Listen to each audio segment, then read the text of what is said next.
Yes, I'm sick. Again, you could hear it in my voice. Tell your friends. On with the video. You're gonna take out the whole forest? Yeah! But we're replacing it with a shopping mall with a forest theme. This movie makes me so irrationally angry. This video is going to be hard to make. The Muppet Christmas Carol makes me happy. It's my favorite Christmas movie. Both movies have the same plot archetype, but one is almost unwatchable, while the other is one of the most beloved Christmas tales of all time. Why? To start, the plot archetype I'm referring to probably has a name, but for now I'm going to lovingly dub it a protagonist torture plot. A protagonist torture plot is when the main character is beaten down over and over again throughout the movie, be it physically, psychologically, or both, to help reform them into a better person by the end. Furry Vengeance's use of this plot goes as follows. A Chicago businessman, we'll just call him Brandon Fraser, and his family move up to Oregon at the request of his boss. His boss wants to overdevelop this forest, and Fraser doesn't know how to say no. The animals are not so jazzed about this, obviously, and proceed to make his life a living heck, which makes him look crazy to his wife and everyone else around him. By the end of the movie, he helps the animals chase the development team out, and the forest is saved. And everyone knows the story of A Christmas Carol. Scrooge is a stingy, cold-hearted human being who hates, in no particular order, love, kindness, people, Christmas time, etc. 4 ghosts, one of his late business partner Marley, and 3 others who represent his past, present, and future, visit him on Christmas Eve to smack some sense into the guy before he dies alone and doomed for eternal torture. So why am I cool with what happened to Scrooge, but Fraser being tortured by animals makes my blood boil? It's simple, really. Cares very deeply about things being fair. In Tom and Jerry, the best episodes, at least for me, are the ones where Jerry wasn't looking for a fight, but Tom brought it to him, and now this means war.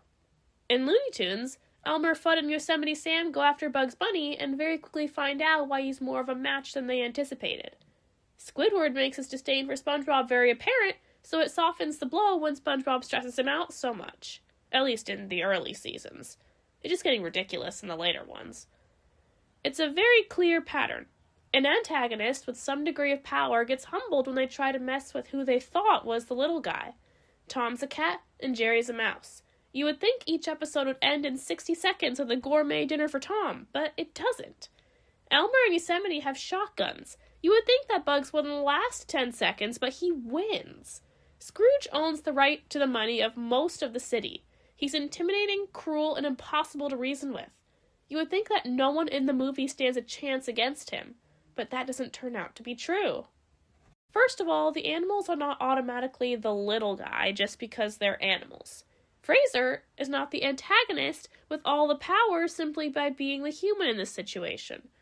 These animals have the numbers, use of the entire forest, impeccable teamwork, and strategy skills that are quite frankly terrifying. Fraser is clueless, unskilled, and unprepared. This is like if Jerry had half a brain and Tom was incredibly intelligent. The animals have everything going for them, and Fraser has nothing. The second half of where this movie goes wrong is an unspoken rule for all protagonist torture plots. Radar. Without following this rule, the movie just feels wrong. Radar.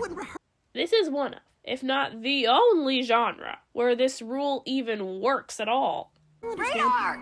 This rule is, the main character has to be unlikable. Scrooge goes through some pretty psychologically horrible stuff in The Christmas Carol. He's haunted by the ghost of his closest friend, who tells him he will be forever tortured after he dies if he doesn't turn his life around, and fast. Then he's visited by a ghost that represents his past. This ghost shows him visions of memories that he would really rather forget, especially the memory of the girl who almost became his wife. Next comes the ghost of the present, who shows Scrooge that his nephew, who tries to be friendly to his face, actually hates him like the rest of the world does, and his overworked, underpaid employee, Bob Cratchit, has an invalid son who will die someday from malnutrition and illness.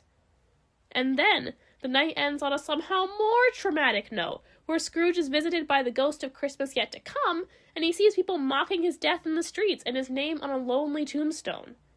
This is all rather disturbing. In a vacuum, you would say most people would get the message after a single ghost visit, much less 4, And the psychological torture seems excessive, but then you meet Scrooge.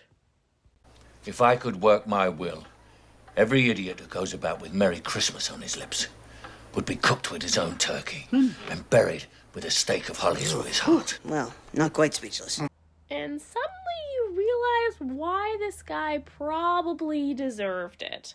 And it does work. By the end of the movie, he's a changed man and lives a happy life blessing others and making new friends. Let's jump back to Furry Vengeance again. Who is our main character? He is a well-meaning but somewhat of a cowardly workaholic individual. He moved his family out of Chicago into the middle of nowhere, Oregon against their will because his boss wanted him to, which wasn't very nice of him, but he does understand their frustrations and is relatively apologetic about it all. He's not really all that anti-environment either. All throughout the movie, he's hesitant whenever a situation comes up that would harm animals or the nature they live in. But because he can't bring himself to say no to his boss, he reluctantly says yes to everyone's anti-green schemes. He's not a bad guy at all, just a little bit of a wuss who thinks about work first and everything else second.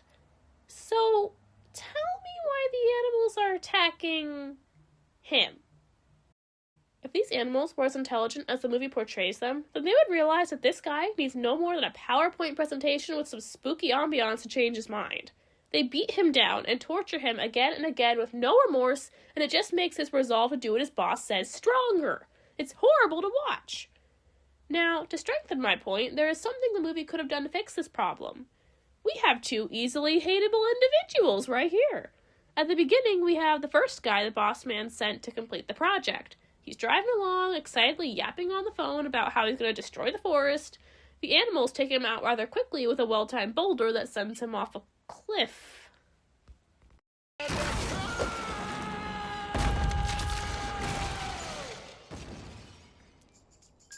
Mr. Lyman! I quit! He's not dead? Okay, PG. Anyway, if they had made the movie about him and not Frasier, watching him get pummeled by all these animals would not have been so hard to endure. He has an unbearable attitude and a lack of respect for nature. He would have been the perfect candidate. You couldn't even use the character Frasier plays at the beginning to take care of that early demonstration of the animal's power. Have him chased off set relatively early so the real powerhouse can come in. But fine. If you really don't want to do that, then you have another option. You can make the movie about this guy, the boss. The one who's making Frasier do all this in the first place. I would argue it would have been even more satisfying to watch the animals take on someone who more closely represents a big corporation and win. Yes, they do this at the end, but this could have been the whole movie. I'll never understand why the raccoon, who got to be a fly on the wall while Frasier's boss was forcing him to take out the forest, chooses to target Frasier and not the guy who's making him do all this in the first place. The reaction of the other characters in your movie also matters. In A Muppet Christmas Carol, you see the town that hates Scrooge and the renters of his properties who are fearful of him. You see Bob Cratchit, who only sees the good in his employer through the pureness of his heart, a point further driven home by his wife's angry rant about the man later on. Everyone we see in this world is affected by Scrooge, only strengthening our desire to see him change. Now, in Furry Vengeance, Frasier is knocked around, kept up at night, humiliated constantly. And all his wife does is call him a nut. I swear, she's almost as bad as these evil animals. All throughout the movie, nothing that happens makes sense outside of Frasier's explanation. The animals are out to get him. His wife is horrible to him, probably due to the trend at the time of glorifying horrible marriages and calling it comedy. Their son is just as bad.